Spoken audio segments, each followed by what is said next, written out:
Lieutenant governor Manoj Sinha के प्रशासन ने एक फ़ैसला लिया। उन्होंने फ़ैसला ये लिया कि जम्मू कश्मीर सीमेंट्स को बेच देते हैं, और फैसला इसलिए लिया क्योंकि उनके मुताबिक जम्मू कश्मीर सीमेंट्स जो है वो नुकसान में थी, नुकसान से बाहर निकालना मुमकिन नहीं था, वो सरकार के ऊपर बर्डन थी।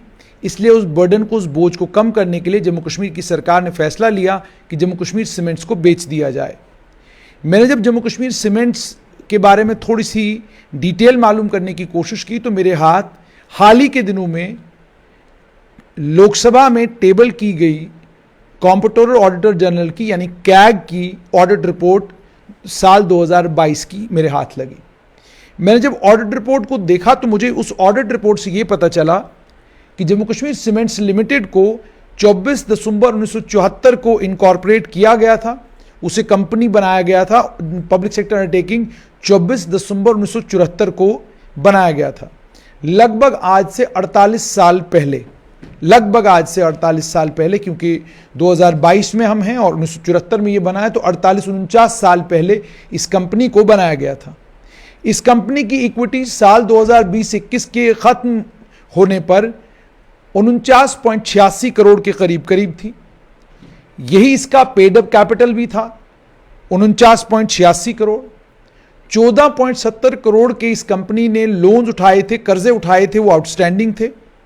2019-20 तक इस कंपनी का अकाउंट फाइनलाइज था और net profit after interest and tax, यानी इंटरेस्ट और टैक्स काटने के बाद 2019-20 में इस कंपनी ने 6 करोड़ 30 लाख रुपए का मुनाफा भी दिया था।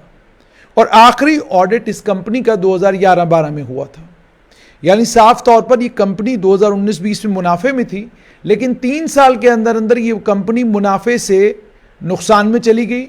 इतने नुकसान में चली गई कि जम्मू कश्मीर की सरकार को, लेफ्टिनेंट गवर्नर मनोज सिन्हा के प्रशासन को ये लगा कि हमें इस कंपनी को बेच दिया जाना चाहिए, बेचना चाहिए, और इस कंपनी को अब बेचा जा रहा है। अब उसी जम्मू कश्मीर की ऑडिट रिपोर्ट में जब आप डिटेल्स में जाते हैं तो आपको पता चलता है कि Jammu Kashmir state road transport corporation 117.62 crore रुपए का नुकसान झेल रही है। जम्मू कश्मीर इंडस्ट्रीज लिमिटेड 36.39 करोड़ के नुकसान में है। Jammu Kashmir state industrial development corporation limited 20.54 crore के नुकसान में है। Jammu Kashmir handicrafts development corporation limited 8.60 crore के नुकसान में है।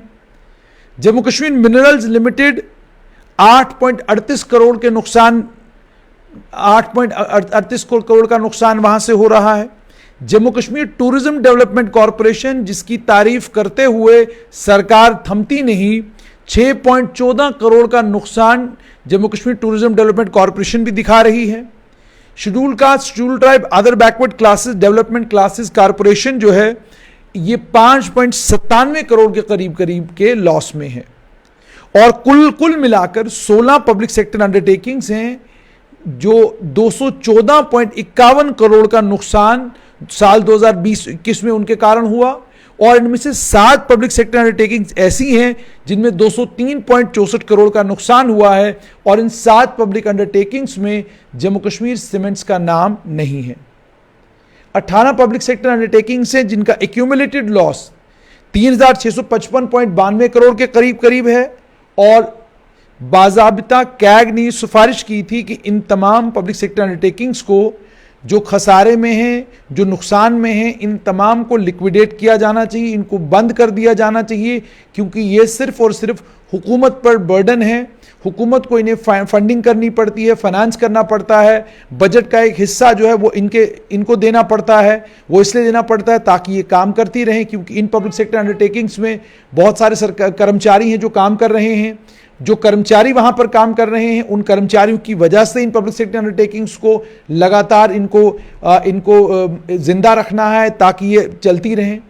जबकि जब आप जम्मू कश्मीर सीमेंट्स को देखते हैं तो जम्मू कश्मीर सीमेंट्स को लेकर पहला सवाल तो ये कि 2 साल के अंदर अंदर, ये 3 साल के अंदर अंदर जम्मू कश्मीर सीमेंट्स में इतना क्या नुकसान हो गया कि हुकूमत को JKSRTC से पहले, JK इंडस्ट्रीज लिमिटेड से पहले, state industrial development corporation limited से पहले, JK मिनरल्स लिमिटेड से पहले, JK TDC से पहले, SC ST OBC development classes corporation, इन तमाम कॉर्पोरेशनों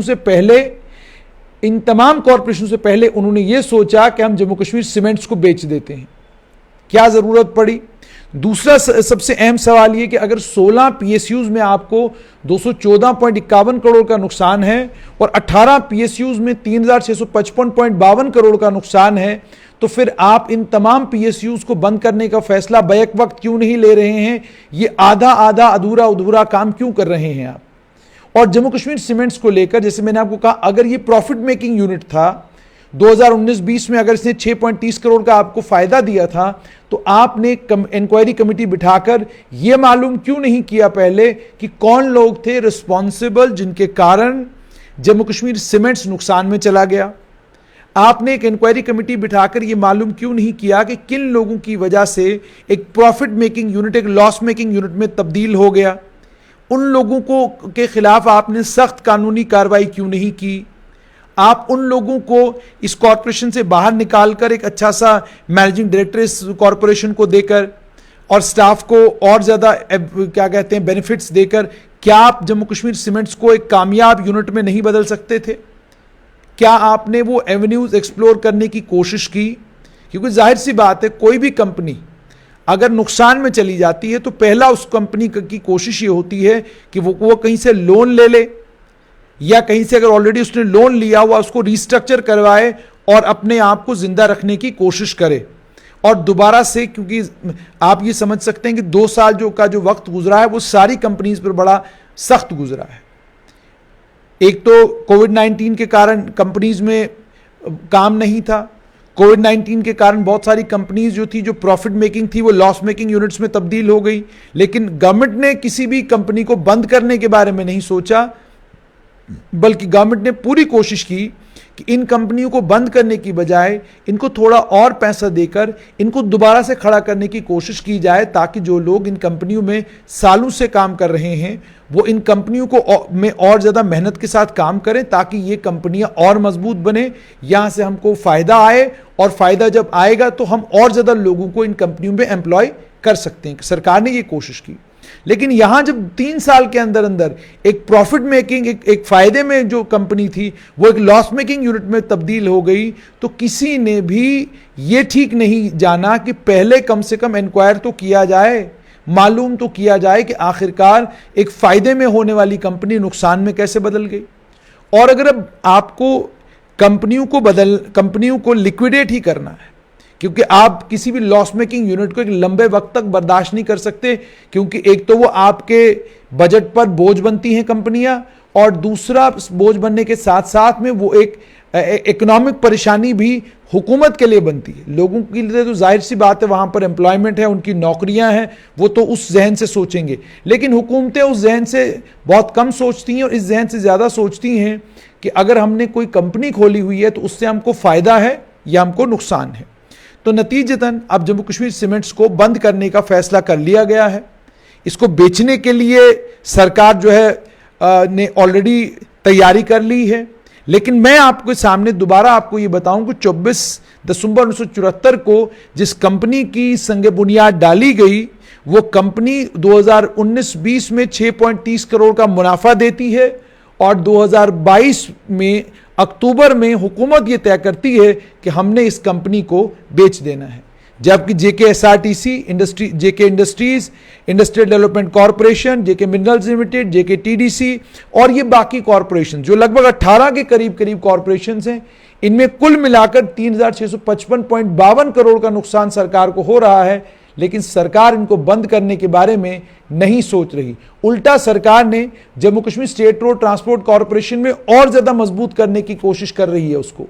वहां पर अब कॉन्ट्रैक्चुअल, पहले तो कॉन्ट्रैक्चुअल बुनियादों पर लगाए जाते थे, अब ठेके पर ड्राइवर और कंडक्टर लगाकर उसको चलाने की कोशिश जो है सरकार कर रही है। वो चले या ना चले, लेकिन सरकार कोशिश कर रही है उसी कंपनी को, जिस कंपनी में 117.62 करोड़ का नुकसान झेलना पड़ रहा है सरकार को, वो कंपनी चलानी है, और जिस कंपनी ने 6.30 करोड़ का मुनाफा 2019-20 में दिया था, उसे बंद करना है।